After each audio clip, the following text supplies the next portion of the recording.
That came up negative results. The passport, we don't believe that he was planning on doing any traveling at this time. We don't think he, at this point in our investigation, we don't think he was trying to flee the country.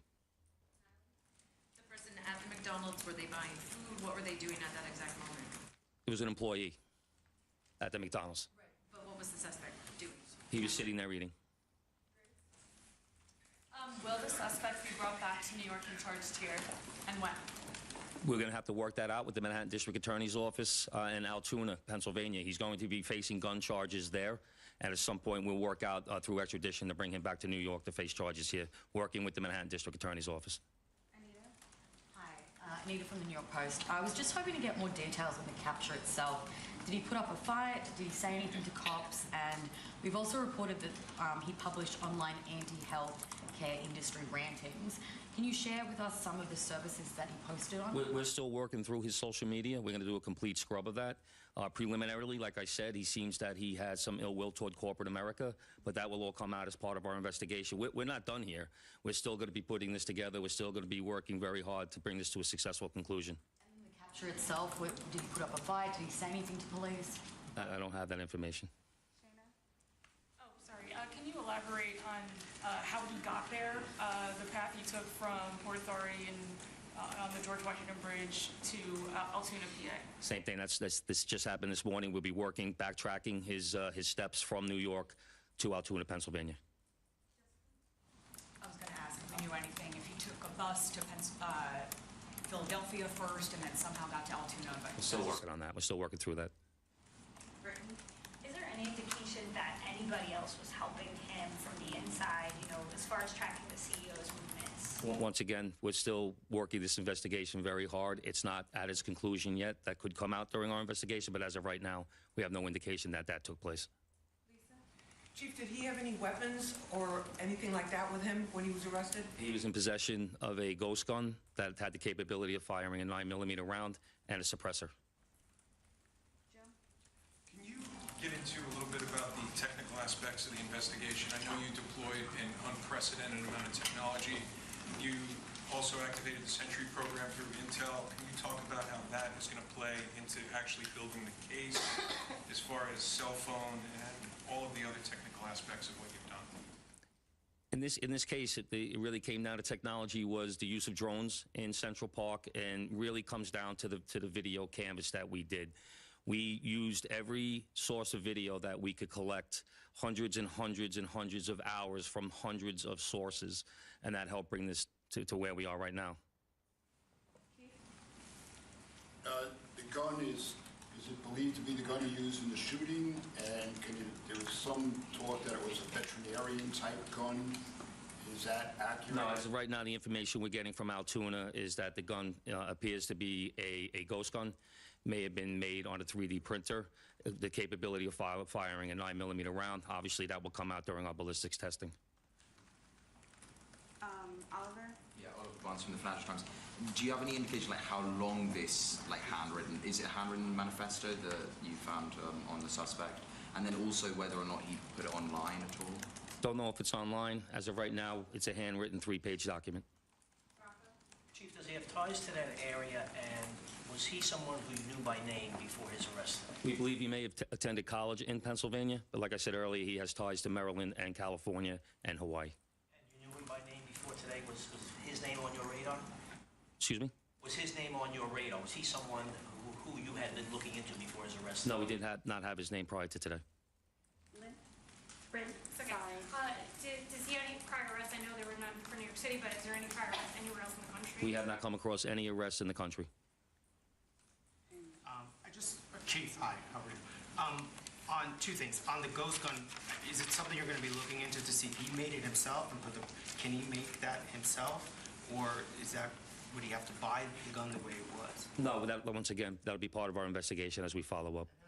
I mean, obviously he's going to face murder charges, but is there any chance that he could face any other charges because he was targeting the CEO and because of his writings and other things that we're now finding on him?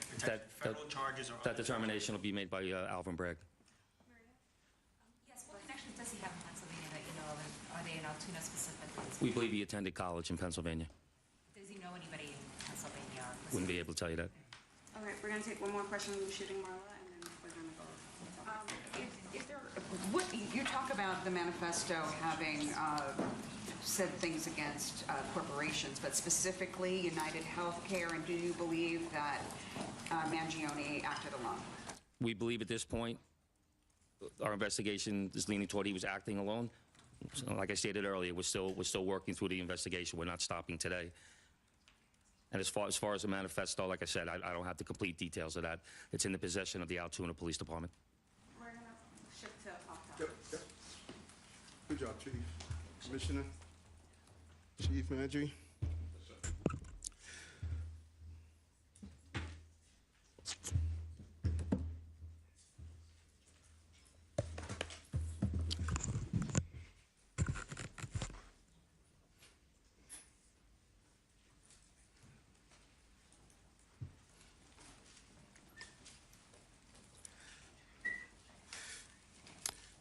Again, great job by the New York City Police Department. Certain aspects of this investigation and the crime itself is something that we have been zeroing in on.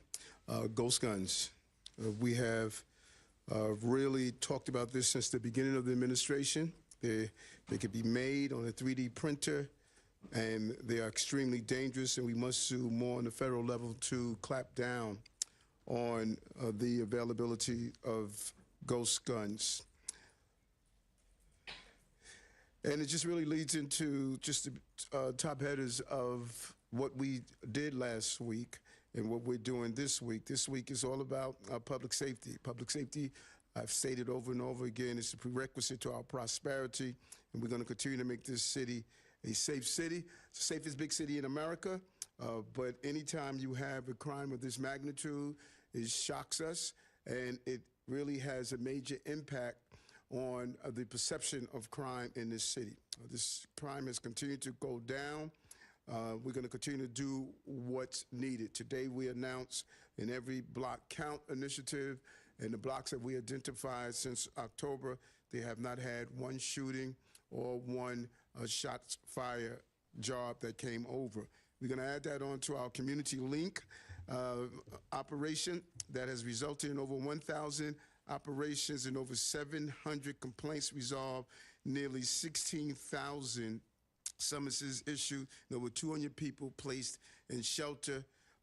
Our community link initiative is extremely important. It operates every day across the city, removing ghost cars, targeting illegal vendors, and addressing the everyday problems that make New Yorkers feel unsafe. The precincts where we have focused on our every block count is the 73rd precinct in Brooklyn and the 46th precinct in the Bronx. These two precincts have historically seen high rates of violent crimes and shooting incidents, and so we want to make sure we deal with all of those quality of life issues that impacts why criminal behavior takes place. We don't want to only to be reactive, we want to be proactive. Hats off to the team. It's a big belief on my part. You have to dismantle the historic walls that kept us from operating together. FDNY, DSNY, DOB, DEP, HBD, NYCHA, Parks, DOT, and other community-based organizations are all part of this initiative with the local block CEO and many, many more agencies. You know, last week we announced Axe the Tax for working class. We're really pleased with this initiative. $62 million will be going back to those who are at 150% of poverty line.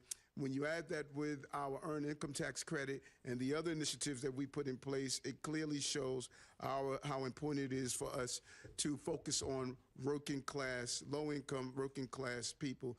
We really want to thank Senator Leroy Comrie and State Assembly Member Ronise Bichat-Hermelin for carrying the bill. So, Amaris, why don't we open the floor to a few questions? Hi, Mr. Mayor. How are you? Good. Other big news today, Daniel Penny was found not guilty of the killing of Jordan Neely. I wanted to get your thoughts on that. And then another question. Last week on our morning show, you left the door open seemingly to rejoining the Republican Party. I wanted to know why you didn't say you're a proud Democrat. Do you find issues with your own party? First, you know, as I stated when this incident first happened with Jordan, that's my son's name. And so, these incidents that happen in the city is not only professional, but they're personal, and we take that with us. This Jordan should not have had to die. And I strongly believe, as I've been stating, probably from day one, we have a mental health system that is broken. When you have someone repeatedly going through that system, that's a signature of failure. And we need help in Albany and in the city council. We can't sit back and mourn the loss of someone that is caught up in this system when we're not taking the action every day. But a jury of his peers heard the case, saw all the facts and all the evidence, and made a decision. And I joined DA Braggs in stating that I respect the process. And then on my second question last week on leaving the door open about joining the Republican Party on our morning show, why didn't you say you're a proud Democrat, and do you find issues with your own party? No, it's amazing how things takes legs and create their own creative writing style. I never stated that I was not running as a Democrat. I ran as a Democrat as a senator, as a borough president, as a mayor, and I won. I'm running as a Democrat. I was on Channel 11, and they asked the same question. I said the same thing. I am true blue, but I'm also a true blue-collar mayor. And the American people in general, but specifically here in the city of New York, they're tired of this squabbling after campaigns are over. I don't think anything is more infuriating than while you are dealing with everyday crisis, people are having an intellectual conversation of parties. When I took office as a police officer and as an elected official, I pledged allegiance to the United States of America. That's what I said on your show. And how did I run wild? That's just the nature of the creativity that comes from your industry. I ran as a Democrat, I'm going to run as a Democrat, and I'm going to win as a Democrat like I did the last time.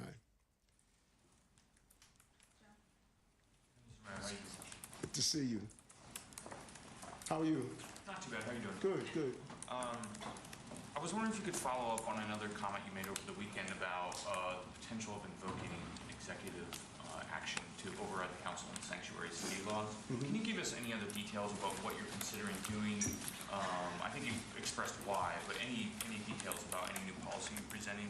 And one quick follow-up to Kelly's question. Do you think the verdict in the Daniel Penny case says anything about the mood of the city, and do you feel like it opens the door for maybe more of these interactions of people taking justice into their hands, so to speak? Yeah, good question. And I'll answer the latter first. What you see, what people often do, a lot of people make interpretations, about trials, but juries are in the courtroom. They're hearing every piece of evidence.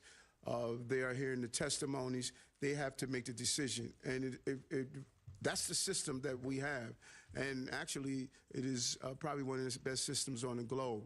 And I think the juries heard the evidence and made a determination based on the evidence that they heard. And does it impact what's going to happen throughout the city, that people are not going to take action or going to take action? I don't think it does. I think that oftentimes people make these decisions when they are in the midst of it. And there's a desire of New Yorkers to help out those who are in need. There's a desire of New Yorkers to always respond when they believe it's necessary. And I don't think that is going to change in any way. This is not the first time, and I'm sure it's not going to be the last time, that individuals take actions, and people are going to question about those actions that happen. But at the cornerstone and the heart of this is that this young man, like so many others that are on our subway systems, I made it clear. That's not a place to sleep, to live. That's not a place to be. And when they need help, we need to give them the help that they have. What was your first question? Quickly, if you could give us any more details about what you're thinking about the sanctuary city. I have not been unclear about this. I've been extremely clear. I've said it over and over again. I said it last year sometime. The part of the law that the city council they have refused to change, that we cannot communicate with ICE, when people commit serious violent acts. I disagree with that. That was not the sanctuary city law that Mayor Koch put in place. It was not the sanctuary city law that Mayor Bloomberg did. The previous administration made a major change. And there was a report over the weekend where a councilperson stated that, why don't you just open up the federal ICE office on Rikers Island? We can't. It's right. So, one should know what the law is and what the law isn't. And if I had legal standings to overturn that law, then that's the conversation I want to have with the court counsel. When we feel the law is unjust, we go to our court counsel and say, do we have legal standards? We're not going to do frivolous lawsuits just to say we're doing a lawsuit. I was just curious, are you going to add crime? Because there is a list of crimes where someone committed them. You can release a detainer if ICE has a judicial warrant. So is it a matter of adding more crimes? Is it a matter of what you just mentioned, allowing ICE to work on city property? Any specifics you can give us? My directions to the Corp Council was to give me my options on what I could do as the mayor and what EO I can actually put in place. They are looking through the options. They're extremely clear on my feelings about people who harm innocent New Yorkers and people who harm migrants and asylum seekers. I'm clear on that no one in this city should be the victim of a violent crime. And so they're looking at that, and once we make a determination, I can circle back. Mr. Mayor. Yes. How are you? How are you? Good, thank you. I just wanted to circle back onto the Daniel Penny verdict. Should the governor remove District Attorney Alvin Bragg after losing this case, which you previously signalled is a case that should not have been brought forward? And then I just wanted to follow up with, is the jury's decision a reflection that New Yorkers are sick of a soft-on-crime justice system? Sick of what? They're sick of a soft-on-crime justice system. No, she should not remove D.A. Bragg's. The people voted for the district attorney. We have a process, and I am totally against using mechanisms to overstep the boundaries of the electeds. And so, no. And we've had great partnership with the district attorney and some of the things that we have done in the city, and we look forward to continue to do that. New Yorkers have always been tired of things that allow people who commit violent acts to be part of a revolving door system. I've talked about this over and over again, that we need to deal with those who are repeatedly dealing with carrying out violent acts and those who need help. 18 to 20% of those who are on Rikers Island have severe mental health issues. 51% have mental health issues. That's why my call of using one of the 4 jails that we're opening to turn it into a state-of-the-art psychiatric facility. We could do a better job, and we could do better resources, and it can't be waiting until these incidents happen, then everybody stands up and says something's wrong. We need to stand up before something happens. Hi, Mayor. How are you, Emma? Good. When you meet with Tom Homan this week, Yes. are you planning to talk with him about migrants who are living in the shelter system? And do you plan to express anything to him about the threats of deportation, about your concerns about people who are here who are law-abiding? We're going to have a host of conversations, but at the root of my conversation is how do we secure our border. I want to share some of my strategies. We need a real decompression strategy. It's important to go after those who are committing serious crimes, particularly those dangerous gangs that have come from Venezuela, and now we're finding them on the streets of our country, and I'm interested to hear his ideas on how we're going to go about that, and I'm excited about the conversation. Thank you, Ms. Mayor.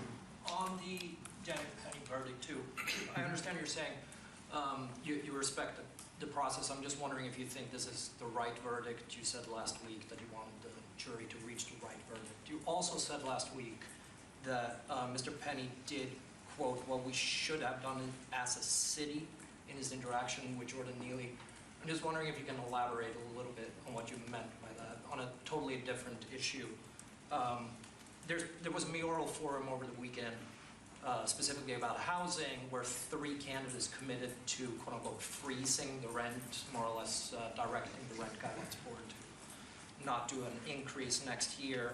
Is that something you would support? And if not, why? And on these mayoral forums, you didn't show up to this one. Are you going to show up to any of these, or why do you keep skipping? Yeah, the first, do I think it's the right verdict or the wrong verdict? The jury made their decision. I respect, like the DA, I respect the process. And that was the process. And what I was saying about we should have been standing up for those passengers. That's what we should have done for the city. And standing up for those passengers mean address the mental health crisis we have in the city, and not just wait until incidents like this happen. And determination of him that he stood up, rightfully or wrongfully, that came in front of the jury of his peers. What was your second question? The mayoral forum over the weekend. Yeah, we got many forums that are going to take place, and you know what I've learned when I was campaigning. A lot of people talk about the ideas of what they can do, what they want to do. One thing no one can say, I did it. All the things that I said, for the most part, that I was going to do, from dyslexia screening to reducing tax on low-income New Yorkers to bringing down crimes to high-speed broadband for NYCHA residents to investing in foster care children to do tax incentives for low-income New Yorkers to turn around the unemployment rate. I can give you the whole list. So what they're doing is wishful thinking. I put the team together to make it happen for housing conversion, and I'm happy to hear that they all have woke up and realized we have a housing crisis, and now they're coming up with visions. But it's starting from the fact we had the most comprehensive housing reform in the history of the city. That's what we got to remind everybody. And all those who are running that are elected already, the question should be, where have you been? So if you had all these visions before, don't wait until you decide to run for mayor. We're doing it. And so good luck to them. And I'm looking forward to some of the forums and some of the debates. I'm looking forward to them because I have something to run on, not just a dollar in a dream. But specifically freezing rent, is that something you would support for the RGP? Mr. Mayor, so this morning the City Council and the Public Advocate filed a lawsuit over your suspension of the local law 42, I believe, solitary confinement bill. I'm just wondering what your reaction is